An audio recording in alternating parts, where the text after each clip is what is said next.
এই মোটো লোকটা 999টা বিয়ে করেছিল। আজকে সে তার 1000 নম্বর বউকে বিয়ে করে গাড়িতে বসিয়ে দেয়। কিন্তু তখনই মানুষেরা তাকে জুতা মারতে শুরু করে দেয়, কারণ 1000টা বিয়ে করার কারণে এলাকার মানুষেরা তার উপর অনেক রেগে গিয়েছিল। কিন্তু তবুও তার শিক্ষা হয়নি, সে সেখান থেকে এক জোড়া জুতো নিয়ে নেয়। এরপর সে তার গাড়ি দিয়ে বাড়ি যেতে শুরু করে। বাড়ি পৌঁছানোর পর সে অনেক খুশি হয়ে যায়। এরপরই বেশরম তার নতুন স্ত্রীকে কিস করতে গেলেই তার স্ত্রী লজ্জা পেতে শুরু করে দেয়। কিন্তু তখনই আলমারি থেকে একটা বাচ্চা বের হয়ে আসে।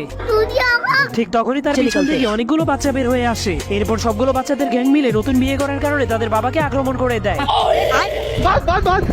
সবগুলো বাচ্চা মিলিয়ে তার 7200টা বাচ্চা আছে। তাহলে আপনারাই বলুন তার ওইটা কতই না পাওয়ারফুল ছিল।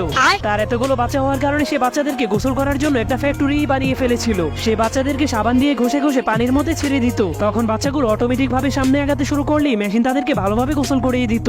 একবার এই লোকটা 99 টাকা দিয়ে দোকান থেকে একটা খাবার কিনে। এরপর সে দোকানদারকে 100 টাকার নোট দিয়ে তার 1 টাকা ফেরত চাইতে শুরু করে। যা দেখার পরে 1 টাকার কয়েনটার মনে হচ্ছিল আজকে সে এই ক্যাশ বাক্স থেকে মুক্তি পেয়ে যাবে। কিন্তু তখনই দোকানদার সেই কয়েনটাকে না দিয়ে লোকটাকে 1 টাকার একটা ক্যান্ডি দিয়ে দেয়। যা দেখার পর ক্যাশ বাক্সে থাকা সবগুলো নোট এই 1 টাকার কয়েনটাকে থেকে জোরে জোরে হাসতে শুরু করে দেয়। যার কারণে 1 টাকার কয়েনটা মন খারাপ করে লাভ মেরে সেই ক্যাশ বাক্স থেকে বের হয়ে যায়। কিন্তু সে ভুল করে 500 টাকার একটা নোটের উপরে পড়ে গিয়েছিল। যার কারণে সেই 500 টাকার নোট কয়েনটার উপর অনেক রেগে যায়। এরপর সবগুলো নোট মিলে ছোট্ট কয়েনটাকে মারার জন্য চারপাশ থেকে ঘিরে ফেলে। কিন্তু তখনই সেখানে 2000 টাকার একটা নতুন নোট চলে আসে। তাকে দেখার পর সবগুলো নোট অবাক হয়ে যায়। কিন্তু তখনই একটা লোক 1 টাকা দামের কয়েন দিয়ে ভিডিও গেম খেলার জন্য চলে যায়। কিন্তু সে তার মানিব্যাগ খুলে দেখতে পায় তার মানিব্যাগে 1 টাকার কোনো কয়েন নেই। যার কারণে লোকটার মনটা অনেক খারাপ হয়ে গিয়েছিল। ঠিক তখনই সেই 1 টাকার কয়েনটা গড়াতে গড়াতে সেই লোকটার পায়ের কাছে এসে থেমে যায়। যা দেখার পর লোকটা অনেক খুশি হয়ে কয়েনটাকে ভিডিও গেমের মেশিনের মধ্যে ঢুকিয়ে দেয়। তখন সে অনেক খুশি হয়ে গেম খেলতে শুরু করে দেয়। আর সেই কয়েনটা মেশিনের মধ্যে তার মতোই দেখতে অনেকগুলো কয়েনকে দেখতে পেয়ে অনেক খুশি হয়ে তাদের সাথে বন্ধুত্ব করে নেয়।